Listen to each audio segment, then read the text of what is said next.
example for us to follow. Let's not offend people unless we have to. There's no need to unduly and unnecessarily offend people against Christianity.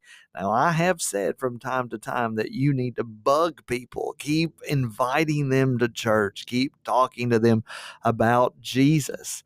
I do think there's a little difference between bugging and irritating or bothering somebody and actually offending someone, actually doing something that will that is disrespectful to them. But witnessing, being evangelistic, sharing your faith does take right wisdom.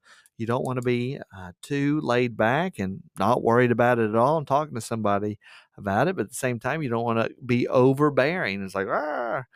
So we got to walk that line and make sure that we are not being afraid and standing back, and then making sure we're also not offending and pressing too hard. Great wisdom. May God give us wisdom to know what we should do with our friends and our family. Here's what Jesus says. When they came to Capernaum, the collectors of the 2 drachma tax went up to Peter. So this was a tax that was for the temple. This would have been collected so that the temple service in Jerusalem could keep going. The Jews were to pay this. So this was not a Roman tax. This was a tax particularly for the temple.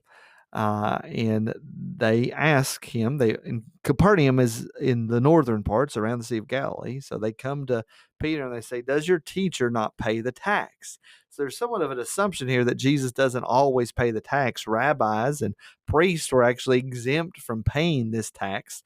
And so apparently maybe Jesus did not pay this all the time. So they come to Peter and say, does your Peter not pay the tax? And Peter said yes. And so I wonder what's he saying yes to?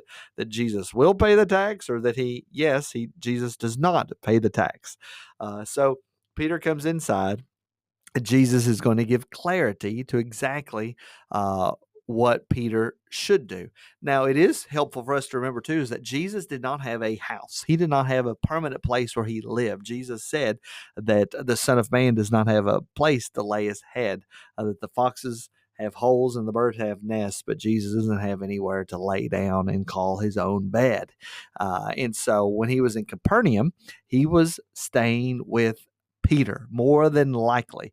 And so that's why the people came to Peter to ask if Jesus is paying the tax, because Jesus, more than likely, when he was in Capernaum was kind of the home base of his ministry in Galilee.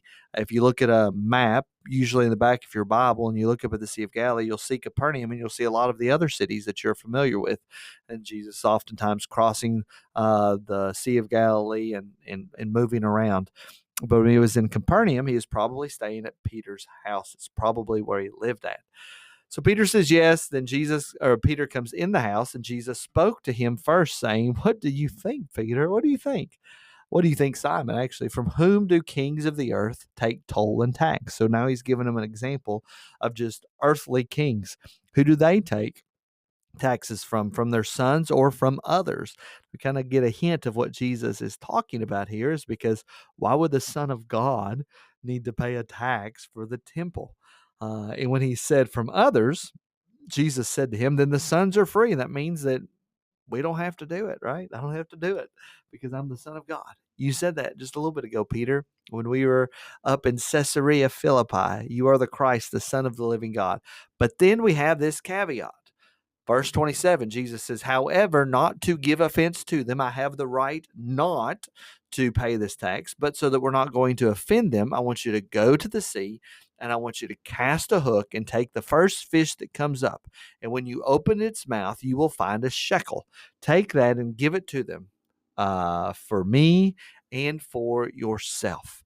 So the great question is here, was this a miracle? Did Peter go and throw this into the sea, pull up a fish? There he is, and inside it was the exact amount that they need. Very well, we saw Jesus do tons of miracles, so this would not be out of the question for Peter to actually go and do that.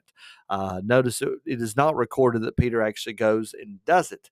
What is also helpful to know and that you and I would normally have this unless somebody would share this information with us, is that there was common, this is a common phrase to go out and there's a common phrase and then also stories of people casting their hook into the water, pulling out a fish, and inside the fish's mouth is money, is riches or whatnot. So Jesus may be tongue in cheek saying, Peter, we ain't got much, but you go ahead and pay it anyway. Or he could be saying, you're going to go do this miracle because I'm a miracle worker. I think either way you can take it. But that's what some of the smart people are doing. But the takeaway is not necessarily a miracle or a saying about money being found in a fish. What's the takeaway is that Jesus is saying, I'm not going to offend them, therefore I'm going to pay the tax. So here's a scriptural insight. Even though Jesus did not have to pay the tax, he did so in order not to offend.